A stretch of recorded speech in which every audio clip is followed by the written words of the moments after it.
Okay, Assalamualaikum. Kami dari Kumpulan 8, kami ingin membentangkan tentang seni mempertahankan diri dalam Islam dan cara mengglobalisasikannya.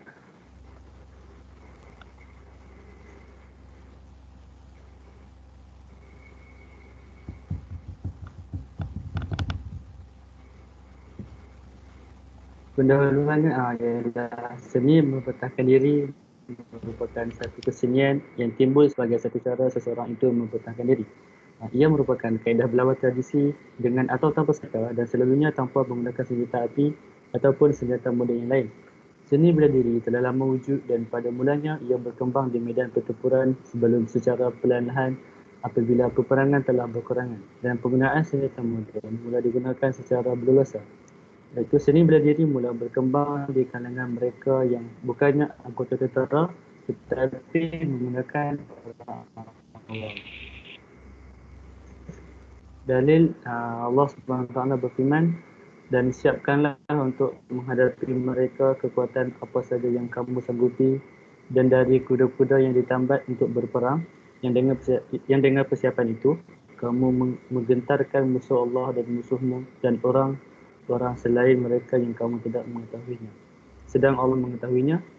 Apa-apa saja yang kamu nafkahkan kepada jalan Allah, nescaya akan dibalasi dengan cukup kepadamu dan kamu tidak akan dianiayai. Ya, ini adalah jenis-jenis mempertahankan diri. Yang pertama ialah silat, Sifan Puhan dan juga silambak.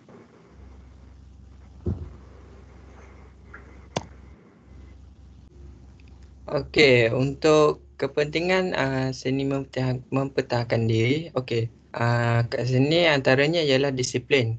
Okey, ini kerana salah satu prinsip utama dalam mana-mana seni mempertahankan diri tradisional ialah mengajar tentang erti disiplin serta cara mengawal diri dan juga emosi kita. Okey, selain tu, seni mempertahankan diri juga dapat menambahkan keyakinan diri kita yang merupakan salah satu kepentingan dalam seni mempertahankan diri. Okey, contohnya jika sebelum ni seseorang itu macam pemalu untuk bergaul atau jadi dengan menghadiri kelas seni mempertahankan diri ni membolehkan kita bertemu dengan uh, peserta ataupun pelajar-pelajar lain yang mungkin dapat berkongsi minat yang sama. Okey, di samping itu, kepentingan seni mempertahankan diri juga ialah meningkatkan kita punya kecergasan fizikal. Okey, ini kerana para pelajar dilatih untuk menguji tahap kecergasan mereka menerusi latihan-latihan fizikal. Okey, tambah itu pula, para pelajar juga dapat membina ketangkasan koordinasi mata serta tangan mereka menerusi pelbagai pergerakan yang terdapat dalam seni mempertahankan diri. Okey, akhir sekali, seni mempertahankan diri juga dapat memupuk kita punya sikap rendah diri dan menghormati antara satu sama lain. Okey, ini kerana mana-mana seni mempertahankan diri telah diterapkan untuk cara merendah diri serta untuk menghormati satu sama lain dan juga ini juga ialah satu aspek yang sangat penting untuk pengamal-pengamalnya. Okey, kebanyakan seni mempertahankan diri di seluruh Asia memiliki beberapa upacara unik seperti buka gelanggang serta tutup gelanggang dan sebagainya. Okey, murid juga diajar untuk supaya sentiasa taat akan agama mereka sendiri, ibu bapa, guru serta keluarga dan juga rakan-rakan lain. Okey. Seni mempertahankan diri yang pertama ialah silat. Silat adalah salah satu seni bela diri Nusantara Melayu yang terkenal di seluruh dunia. Silat juga dikatakan telah wujud berpuluh ribu tahun dahulu di tanah Melayu dan Nusantara. Silat berasal daripada kata ilat, elak, silap dan kilas, iaitu menggambarkan pengamal seni bela diri Melayu. Yang seterusnya ialah antara senjata Melayu lama yang sering digunakan oleh pesilat adalah seperti keris, badik, kerambit, parang, pedang, lading, tumbak, tembung dan juga sundang. Silat juga terkenal sebagai sistem pertahanan diri yang banyak menggunakan kuncian. Kunci mati adalah sinonim dengan silat.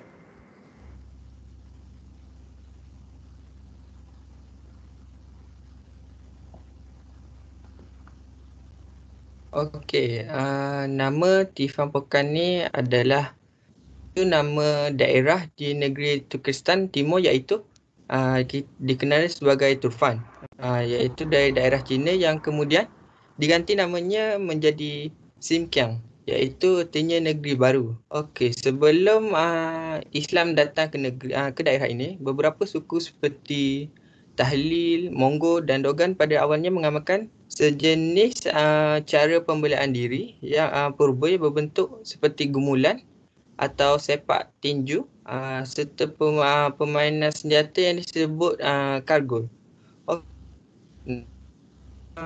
Saat Islam mula menyebar ke kawasan Asia Selatan, Asia Tenggara dan Asia Timur, para dai telah mengembangkan ilmu bela diri Muslim yang dinamakan Tifang Pokan. Iaitu bela diri Tifang Pokan ni adalah ilmu bela diri yang berasal daripada pecahan Te Kung Fu, iaitu telah yang bererti dahsyat atau hebat, dan manakala Kung Fu pula diertikan sebagai tekun atau sihat. Okey, untuk Te Kung Fu ni telah dipecahkan kepada dua jenis, iaitu salah satunya ialah Kung Fu Shaolin untuk yang beragama Buddha, dan manakala ialah Tifang Pokan untuk yang beragama Islam. Okey, Tifang Pokan ni kemudiannya telah diolah dan dikombinasi dengan bela diri yang lainnya yang telah dibersihkan daripada unsur-unsur syirik dan kejahilan.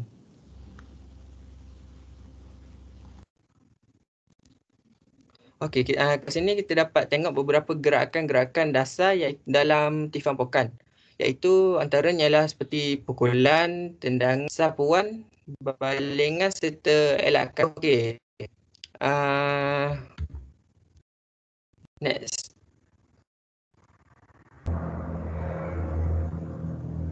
Okey, kat sini kita dapat tengok beberapa teknik-teknik dasar Tifang Pokan di mana terdapat seperti menumbuk, mendang, lipatan dan juga gulingan ya. Okey.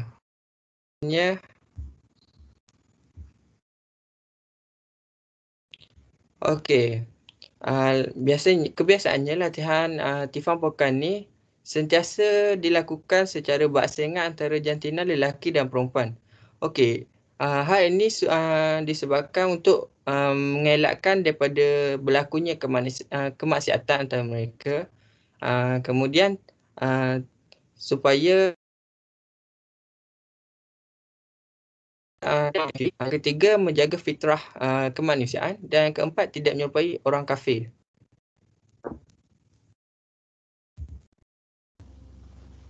Assalamualaikum, saya akan menerangkan seni mempertahankan diri yang ketiga, iaitu silambam. Silambam ini merupakan yang dibawa daripada India oleh masyarakat Tamil. Ia merupakan seni bela diri tertua di dunia, iaitu 50,000 tahun dahulu dari zaman prasejarah sebelum kedatangan orang Aryan. Silambam adalah seni dari 64 jenis seni yang digariskan oleh masyarakat Tamil tradisional. Pekerja Tamil dari India dibawa ke tanah Melayu oleh penjajah Inggeris, dan pekerjanya ini telah membawa silambam ke tanah Melayu. Next.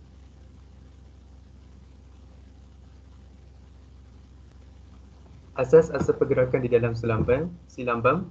Silambam bermaksud tiada pergerakan senjata, dan senjata seperti tongkat kayu, pedang, tombak dan sebagainya sahaja digunakan.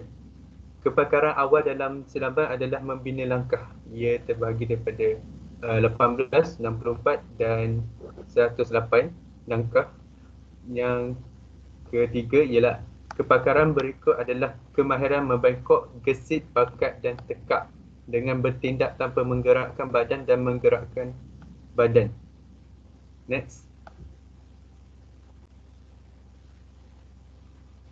Cara-cara untuk mengglobalisasikan silambam ke mata dunia. Yang pertama ialah menjalin hubungan global supaya silambam dapat mencapai sukan antarabangsa, mengeratkan hubungan antara kesatuan kerajaan dan swasta agar aktiviti persatuan silambam Malaysia dapat dilaksanakan secara bersama dan beramai-ramai.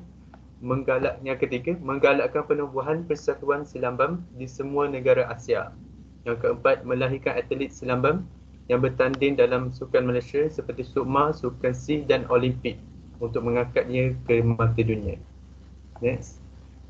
Kesimpulan daripada semua pembatangan saya tadi, dapat disimpulkan seni mempertahankan diri berkait rapat dengan pembentukan sebuah bangsa dan negara, membantu dari segi fizikal menjadi kuat dan sentiasa bersedia dalam semua keadaan, malahan juga dari segi kerohanian. Dan yang terakhir, penuntut ilmu mempertahankan diri haruslah mempunyai tanggungjawab untuk sentiasa menjaga nama dan maruah diri bangsa dan negara. Saja daripada kumpulan 8. Assalamualaikum.